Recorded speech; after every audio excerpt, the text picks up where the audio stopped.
Rayla has been gone for 2 whole years at the start of Season 4 of The Dragon Prince. It's a long time.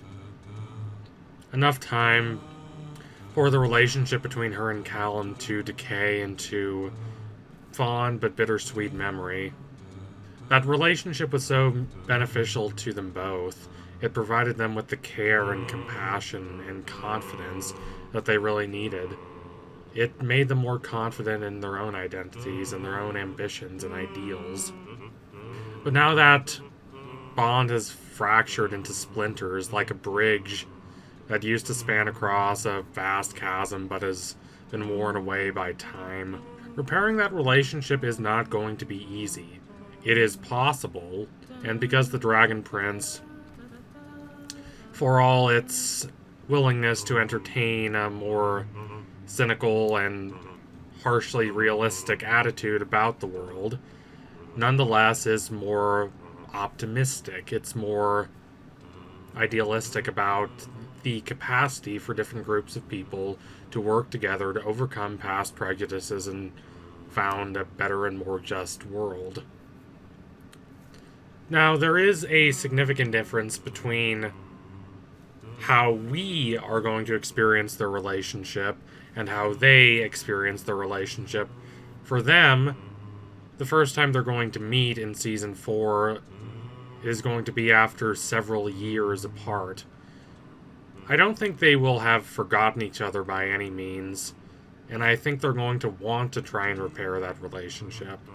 And I think they're going to realize the extent to which being apart has hurt them both individually, making Rayla more rash and erratic, and making Callum more despondent and more prone to the appeals of mysterious entities like Erebos. But the gulf that is formed between them as a result of spending so much time apart, living different lives after having parted on not the best circumstances, with Rayla having left Callum without his consent in the middle of the night, and directly against what they had ostensibly agreed upon earlier, that they were going to track down Viren together. But for us, it's going to be quite jarring. Especially if we're rewatching the show all the way through, or, say, for new viewers who have not been on this 3-year-long vigil with us, and are just jumping right into Season 4 after Season 3. For them, it's going to be an abrupt transition from Rayla and Callum being this rapturously romantic couple, finally transcending all their anxieties and uncertainties and committing themselves fully to each other in the light they're forming together, to the two of them splitting apart and descending into their worst vices, and having to struggle and fight and sort through a lot of complicated and disconcerting emotional and psychological issues just to try to repair the bond between them. Rayla left him because she believed she had a duty to go and hunt down Viren, because she had a feeling he was out there, even if that feeling has not been practically substantiated.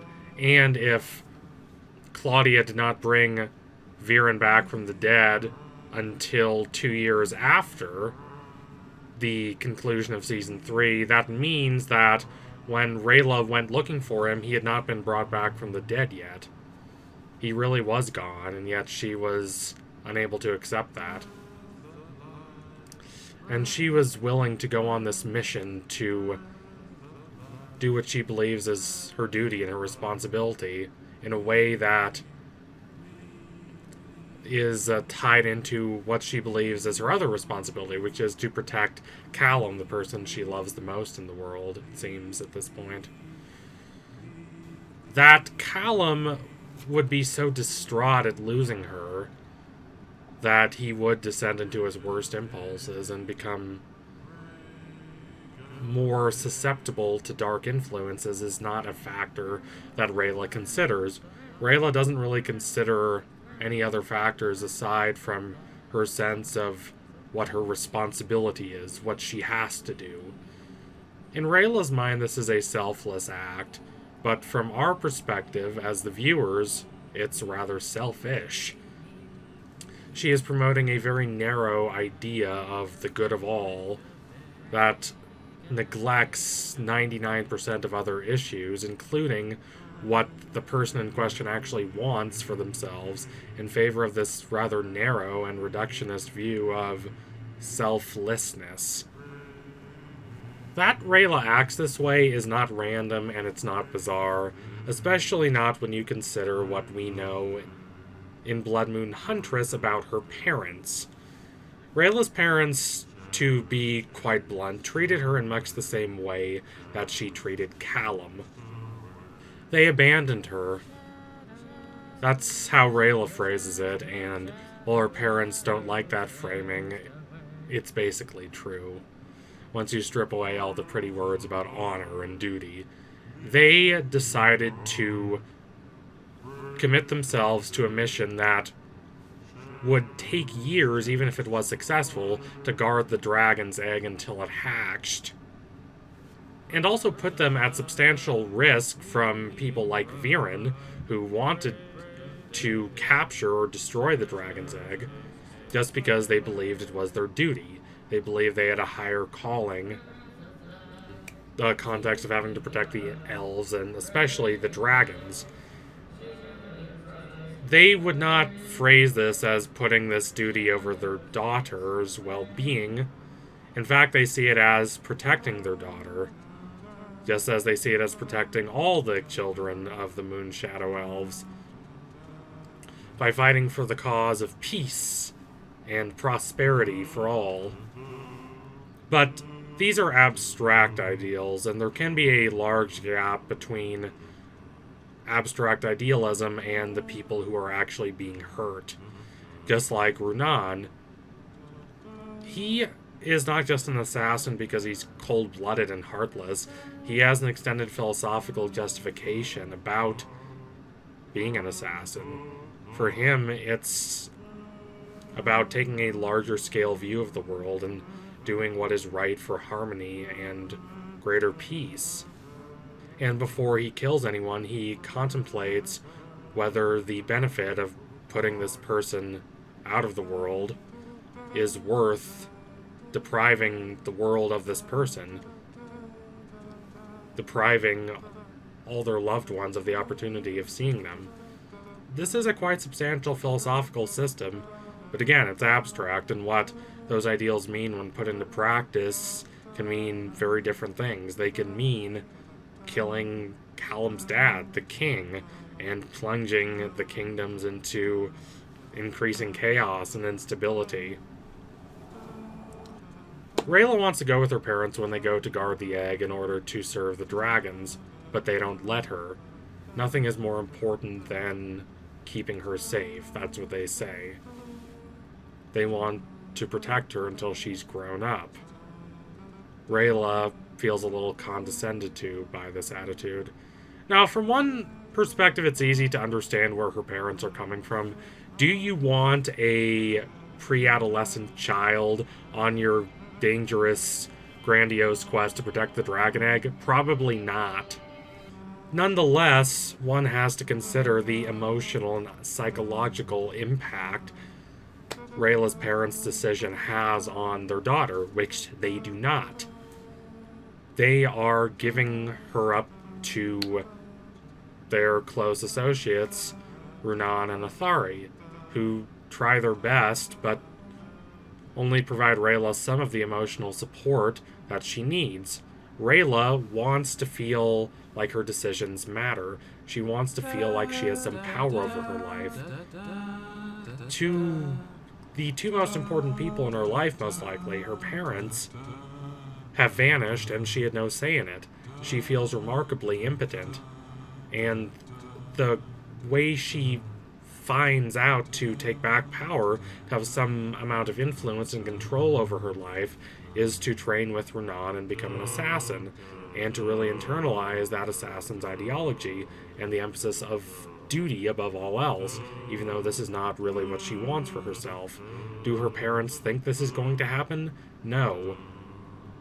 Now, you could say that, of course, they couldn't possibly predict that she was going to become an assassin or that she would be constantly beset by self-loathing. But you could just as easily say that they should have at least thought about what would have happened to her beyond their kind of narrow and sectarian idealization of keeping her safe physically at all costs, not really thinking about the psychological effects their actions have on her. So this leaves us with Callum and Rayla, two broken, longing people. Had they only been apart for a couple weeks or even a couple months, like we suspected, their relationship would have been much easier to repair. Would it have been hard? Yes. There would have been a lot of heartbreak to work through, a lot of pain, a lot of anguish, but their fires of love still burned strong, and they probably could have tried to work something out, try to overcome all their trepidation. Callum wants to share his life with Rayla, and that means all parts of his life, the joys and the winsome aspirations about the future, but also the regrets, the moments of anxiety and existential uncertainty. Rayla is too guarded and too defensive, and still too conditioned by these elven precepts of duty and stoicism to open herself up entirely fully to Callum. But she's getting there, and their time apart and the recognition of the harm that time apart caused to them both emotionally would have perhaps helped Rayla to open up more fully to Callum. But 2 years is different.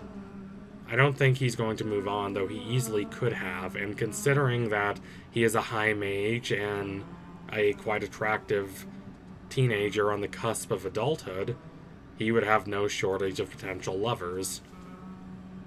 But instead, he remains melancholic and filled with malaise, still pining for Rayla in a way that is not just sentimental, but in a way that informs on the deepest depths of his spirit.